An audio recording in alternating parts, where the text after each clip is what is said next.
Seeing what Ohtani can do offensively when he doesn't have to pitch every 5 days, would you consider making him a closer?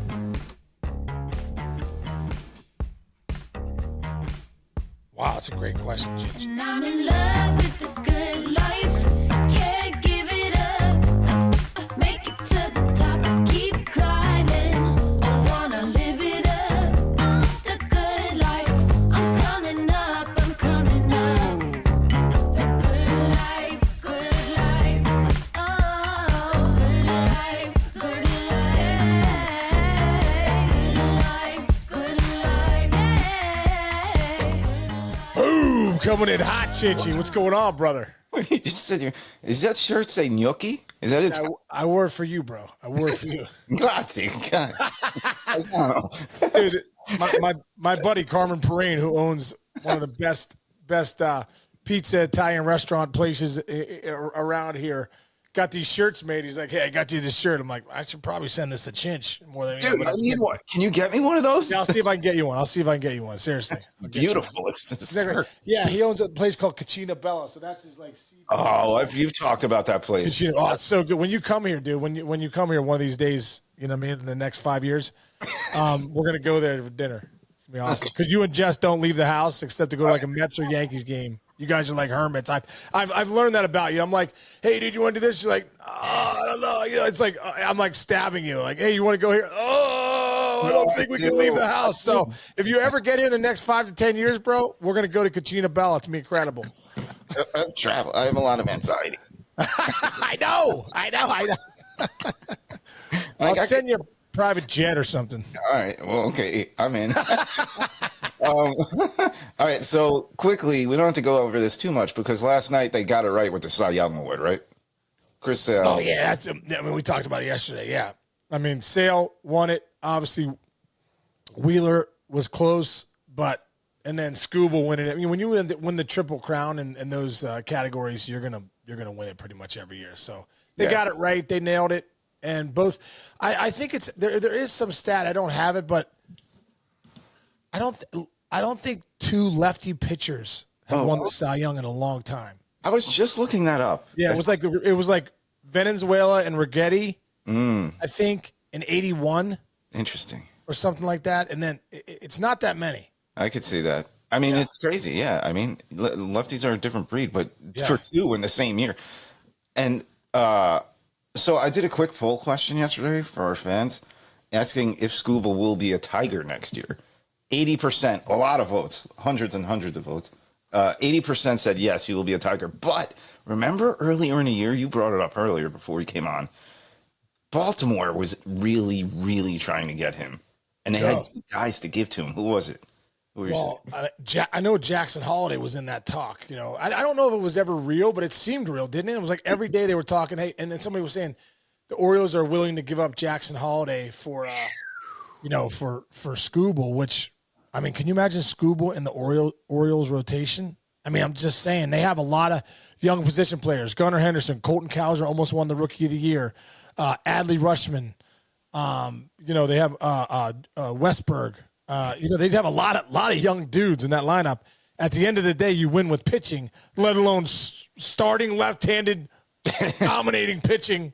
You win with that. You know what I mean? So, like, at the end of the day, the Orioles might want to look at their situation with all these incredible position players and move one or two of them for some big young arms. Because obviously they got to sign back Corbin Burns. I really believe that. You look at that rotation that they have, especially with a lot of injury history they've had. I mean, they got Eflin, Rodriguez. I mean, they have some good pitchers, but Corbin Burns, I mean, if you're going to play in the AL East and you're going to play with the big boys, you got to – that's why they went and got him in the first place. So they got to make a run. And that new Orioles owner, things are going to be run differently there than they were when, the other guy was there. Yeah. Peter Angelos, that was a nightmare.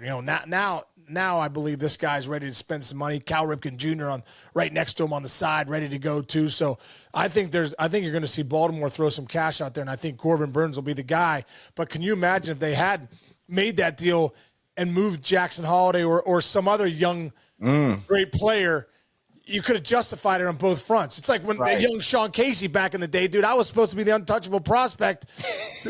Dwight Gooden goes down. You ever hear that? I told you that story, but Dwight Gooden goes down the one day. Next thing you know, they're like, "Hey, we'll see you later. You're on your way to Cincy." I'm like, that's how this works. At the end of the day, you're trying to win championships, not just develop prospects. Yeah, it's interesting. All right, well, today we got the MVP, and I think we can put check marks next to Shohei Ohtani and Aaron Judge, right? We're not going to be silly with this, are we? No, it's slam dunk, dude. I mean, Judgy had a year for the history books. I mean, one of the greatest years ever. Over 140 RBIs, almost 60 home runs again, over 300, well over 300 average. You know, that was pretty incredible. And then Shohei Ohtani, I think he locked it down when he got 50-50. You know, I think that was pretty incredible. I mean, Francisco Lindor, you know, it's funny because you look at the Rookie of the Year race in the National League with Jackson Merrill and Churio and Skeens. Any other year, you know, any of those guys wins it. But the fact that Skeens had the year he had, you know, it just muddied the waters, especially for Jackson Merrill. I feel the same way about this MVP race.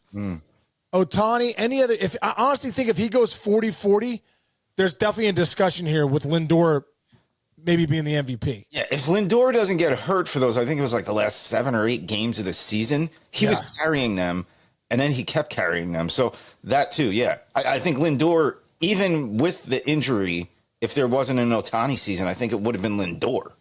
I think so too, dude. I think so. I think so too. I mean, since May 21st, he hit 309 with almost a 940 OPS, over a 940 OPS. I mean, this guy was one of the best players in the game and playing a great shortstop. So, you know, and what the Mets did, how they made that run, he called that big meeting, you know, players only meeting, all that stuff. So, like I said, if Ohtani doesn't go 50-50, the conversation is a lot greater here. But the fact that he did go 50-50, not only did he go 50-50, he went 54-59. Yeah. He almost went 55-55, dude. He's one home run away from 55-55. I mean, so it was a historical season. DH, you know, you're always like, DH, but this is like different. So, you know, at the end of the day, no doubt it's going to be Ohtani there. Ketel Marte had a nice year, but he was banged up a little bit towards the end too. And then you look at the American League race. I mean, Judgy's going to win it because that's just an incredible year. But then Juan Soto has probably some of his best offensive numbers of his career, also because Judge is hitting in front of him. I think that's a big part of that too, about Soto having the year that he had. But Bobby Witt Jr. might be the best all-around player in the game. I agree. You know what I mean? He's up there. He's getting there. I got a question here. This plays into your breakthrough pro stuff and your mental performance thing and compartmentalizing things in your life, right? I gotta think Aaron Judge is just grinding so hard because of how the season ended. Like he's a champion, he's a captain of a team, and he's probably very disappointed on his season ending the way it did. And now he's gonna win the MVP, his second MVP, a New York Yankee, second MVP. How do you compartmentalize and say, let me enjoy this and feel great about my season when you know deep down he's just got the heart of a lion and all he wants to do is win a championship? Well, his time's coming. Aaron Judge's time's coming. I really believe that. But at the end of the day, when you fight with reality, you only lose 100% of the time, right? Like I always say, you fight with reality, welcome to hell. The bottom line is they didn't win the whole thing. Judge scuffled a little bit in the playoffs and, you know, made the only error I think he made all year was the one ball he missed. So at the end of the day, when Judgy wakes up in the morning, looks in the mirror and goes, I'm the best player in the world. It doesn't take away that he's the best player in the world. It doesn't take away that he's one of the best human beings in the world. It doesn't take away that he raises money for kids. It doesn't take away that he impacts people by who he is. He has such a platform. So at the end of the day, you got to look at it and, you know, got to keep things in perspective. You got to make sure that you understand, like, you know, you get to go play for the Yankees. You get to be the best player in the world. You get to impact other people in the world. Like at the end of the day, it doesn't matter if it's a World Series or not. I mean, Aaron Judge is one of the best human beings in the world and the best player on the planet. So it is tough when you lose. I mean, I've been there. I've lost in a World Series. And listen, I think Aaron Boone said it right. You never kind of get out. You never don't feel it. And that's okay because I like the definition of emotion. Emotion is energy in motion. You'll always have the emotion of watching someone else celebrate on the field. You'll always have the emotion of being in that clubhouse after you lose and the season's over and looking and say, we were so close. That never goes away, and it's okay. And I think for a guy like Aaron Judge, it's the driving force. It'll continue to drive him to another year like he had this year. And you don't win or lose on your own. No one player wins or loses a championship. He's the face of the Yankees, but at the end of the day, dude, there's the pitching staff. There's the bullpen. There's the other guys in the lineup that have to step up too. I mean, there's a lot of moments in that series where you're like, it's one player here or there. So we want to look at Aaron Judge and go, oh, it's Aaron Judge. It's not Aaron Judge. It's not Aaron Judge. This is a lot of dudes on. This is 27 guys, 26, 27 guys coming together to try and figure it out. So if I'm Aaron Judge, man, if I'm Judgy, I'm looking in the mirror and saying, I'm going to be ready to go next year. I'm going to be accountable for who I am, accountable for what I do, be able to look at that mirror every morning and go, I'm going to put in the work.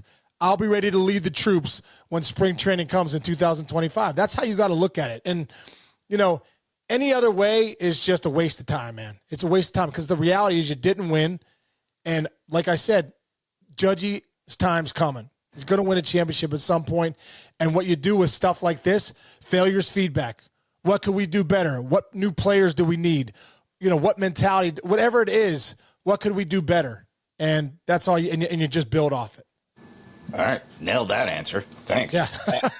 I will say I'm almost kind of made the argument to not sign somebody to $650 million, which is an option right now for Soto, because it is just one guy. It's crazy paying that much for one guy.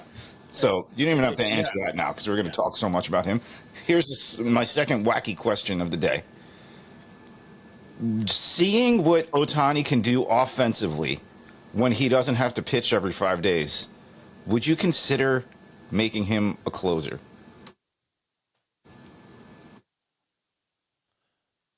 Wow, that's a great question, Chinch.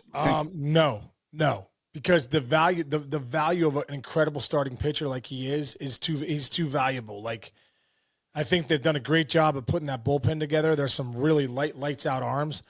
So you bring in Ohtani, you have another lights out arm. I mean, what's everybody looking for? Starting pitching. You don't give a guy $70 million to come in and close. I mean, no closer's making. I mean, Diaz is making good money, but his AAV is not that much compared to what Ohtani is. So listen, at the end of the day, the best teams are looking for the best starting pitching first and then the impact bats. That's why Ohtani is such a unicorn. He's both of those. He's one of the greatest pitchers in the game, and he's one of the top two hitters in the game, top two or three hitters in the game.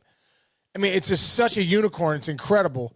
So, no, I keep him in the rotation. I don't even flirt with him going to the bullpen because I'd rather have him in the outfield. I like that. I think he could honestly play a little bit of right field, run around a little bit. It's not that demanding. Right. I mean, it's amazing. He's about to have his third MVP. It's going to be his third, dude. And he's not old yet. And then on the flip side, like, all he has left to do statistically is win the Cy Young and the MVP almost like separately. Like win the Cy Young with like a Chris Sale, like go 18. And I can see him doing this, but like see him go 18-3 with a 2.6 and hit 42 home runs. Like that would be the greatest season of all time. He's already had probably some of the greatest. This year he had arguably the greatest offensive season of all time. And he's a pitcher. He's a pitcher. Yeah. I actually think he's going to do it. I actually think he's going to win the MVP in the Cy Young and win the MVP because of it as a hitter. Right. I think that's even more incredible because when you say his third MVP, the reason he won the other ones is because he was the unicorn of the pitcher and the hitter. Right. He won this one just as a hitter. And not only a hitter, a DH. You know what I mean? Usually there's not many DHs that have won the MVP. No. I don't even know if there's any. I don't think any of them actually. Is there any? Is he the first DH to win an MVP, or he's got to be? I think back in the day, like Mo Vaughn was playing first base, right? Did Big Papi ever win one? I don't think he ever won one. I don't think he ever won one. I think he finished second a lot. Hold on. So, like, I'm just saying, he's doing even that is something that's incredible. A third MVP, you're like, well, he wins it every year because he does both ways. Well, not this year. He was just a hitter, and he was a DH, but he went 50-50. Right. You know? Well, yeah, you can argue David Ortiz as the greatest DH of all time. There's an argument on both sides. he never finished higher than, well, he finished second in the MVP one year where he had 148 RBIs and 47 homers, and he had 300. But that didn't even get him. That stat line didn't even get him the MVP because he was a DH. Right. Ohtani surpassed that statistical anomaly. Like, his numbers are too good not to give him the MVP tonight. Yeah, you have to give it to him. Yeah, incredible. Nice. All right. What else you got? Hey, we've been having a good time rolling out some of our earlier interviews that a lot of people who have just joined us have not heard. So why not get the manager of the Milwaukee Brewers? We're going to run that back tomorrow. Yeah, it's well, Pat Murphy won the manager of the year. It's a great interview. Yeah, so enjoy that one tomorrow with Murph. It's going to be great. Yep. You got really great weekend plans? I saw Sarah posted something about she's about to start going holiday shopping, and I know she posted. Oh boy, I didn't see that. I got to do a better job. I don't follow much anything. I got to follow my wife and see what she's posting about holiday shopping. She said something funny about like me getting ready to tell my husband about holiday shopping. I laughed so hard at it because I remember, what was it last year? You guys got a bunch of what is it? Hay bins and oh yeah, that was for Halloween, bro. That was for Halloween. Yeah, that was for fall. She cut back on the hay bales. I'm like, listen, we need the hay bales this year. Can we just get a couple pumpkins? Everything. I think everybody's gonna have a great time with just the pumpkins. You know? It's so great. All right. We got the Christmas tree up though. I mean, you got it up already, bro. Are you kidding me? As soon as Halloween ends, Sarah's like, hey, can you get the Christmas stuff out of the attic? I was like, it's November 1st. She's like, but it is nice. She's got all the stuff up. It's like, nice. It is rocking and rolling. I said to Jess, like, last weekend, I'm like, because we were going to have my niece visit. I'm like, oh, mine's coming. What if we decorate Christmas? She's like, not before Thanksgiving. We're hosting Thanksgiving. I got other crap to worry about. I'm like, okay, I'm sorry. I didn't. You're like, whatever. I'll do whatever you want. I just hate the trip to the attic to take everything down. I try to get it out of the way early, but all right. Yeah, we got that done. I got the attic stuff. We got right at the top of the stairs. There's this, we got the stairs that come down, the ladder comes down and Sarah's throwing it to me. I'm holding it. I'm passing it to Jake the other day. I'm like, Jake, we need you. Right before he went back to school, I was ripping him down the stairs. It was like, it took literally 5 minutes. I was like, let's go. Yeah, just get it out. Get it down. Yeah, you open that ladder and all I can think about is like in a Christmas Vacation when it hits him in the head and he gets stuck up there. I'm always worried about it. Incredible. All right, man. And, just want to say, we'll talk about this maybe next week, but Breakthrough Pro 5's coming up January 5th. We got the link at the bottom. Chinch will be putting that up, and come join us for that one. It's going to be an incredible session January 5th. Good stuff. All right, brother. Man. Love you, brother. Thanks for everybody. Thanks for listening out there. We appreciate you. And enjoy Pat Murphy tomorrow. We'll see you soon.